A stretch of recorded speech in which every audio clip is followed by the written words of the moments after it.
everybody. Good afternoon. Taking a ride down to work to inspect my car. It's almost 60 days past due. So, and this car will sit out in the street, so I don't need any kind of tickets or anything else they could possibly do to it. So, it's only a $10 inspection. And I know the inspector. I know him quite well. So, but that's not what this video is about. You know, I was watching UCA 149 the other day, and you gotta excuse all the noises. I'm driving the homeless mobile here. It's still full of all my swap meet stuff. But I was watching this video the other day where he was driving down the road and you saw the wind turbines. And it made me stop to think that maybe a good video challenge for everybody would be to say where you live, not necessarily the town you live in, meaning the state you live in, and list some of the pros and cons of what you think of where you live. And if you were to move, why would you move and where would you move next? You know what I mean? Like, I could give you an example. I live here on Long Island. Some of the pros are I'm surrounded by water. I like the water. Used to be a boater for a very long time. I'm never going to rule that out as being a boater again. I think I'd be a wiser boater this time. You know what I mean? But, I mean, anywhere I look or anywhere I go, there's something going on car related. And that could be up to 2 or 3, maybe 4 events a day, 7 days a week, including Sunday mornings. So, if I'm looking to do something car related, think I could be there. And being such a car guy, I enjoy that. But I will admit, just like everything else, until something disappears, you know what I mean, you take advantage of that fact.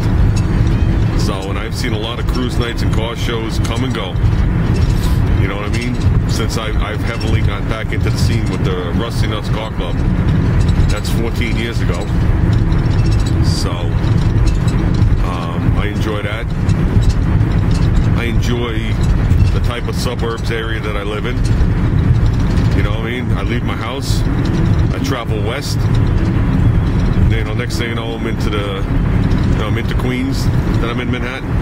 You know, I like the city. I leave my house, I head east, I'm out in the country. You know what I mean? Heading towards Montauk Point. So I enjoy that. I enjoy the fact that I can drive 5 seconds and get something that I need.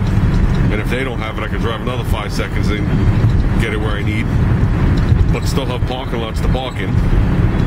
Because that's the thing I don't like about being in an inner city part, is the fact that you have nowhere to park. I like to be able to go into a parking lot, get out of my car, and do what I choose. I mean, there's a lot more than that. But some of the cons are the taxes. I don't enjoy paying almost $1,000 a month in taxes for my house and getting nothing for it, like the rest of the country. And it's not only that the taxes are bad, but the property I'm on is only 75 by 100. You know what I mean? So I don't have room to do anything. So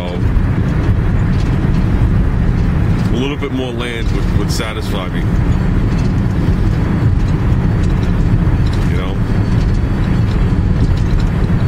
Some of the places, well, second choice to live would probably be Connecticut. I lived there for a year. I have friends up there. I mean, Connecticut is just, to me, a nice, clean New England area. You know what I mean? And it varies there too. You have pockets of, you know, suburbia throughout everywhere. And you just don't really have the big city. I mean, they have their cities, you know. You know, they have New Haven and Hartford and all their cities, but it's not, to me, it's not Manhattan. But then again, if I lived in Connecticut, I'd be just as close to Manhattan probably as I am now. Maybe another 15 minutes further, 20 minutes. So, like I said, if anybody wants to list where they live, what they enjoy about it, what they don't enjoy, I think it'd be a cool thing. Concerning every time you turn on a video, everybody's from somewhere else in the world. I'm not even going to say the country, in the world, and everybody lives a little differently. I see some people have small land than I have, and a lot of people have a lot more land than I have. You know? Some people don't have garages, some people have buildings. So, I mean, if anybody follows R. Peak's videos up in Maine, when he goes to his friend Mike's house, his friend Mike's garage is 35 by 75. I don't think my house is 35 by 75. I guarantee you my house isn't 35 by 75. So, like I said, I just think maybe it'd be fun. So, that's the term where I usually run out of gas. And I usually park right by these signs right here. When the gas gauge wasn't working right on this Concorde, and I used to drive it every day, as most of you people know, I don't really put much gas in my cars.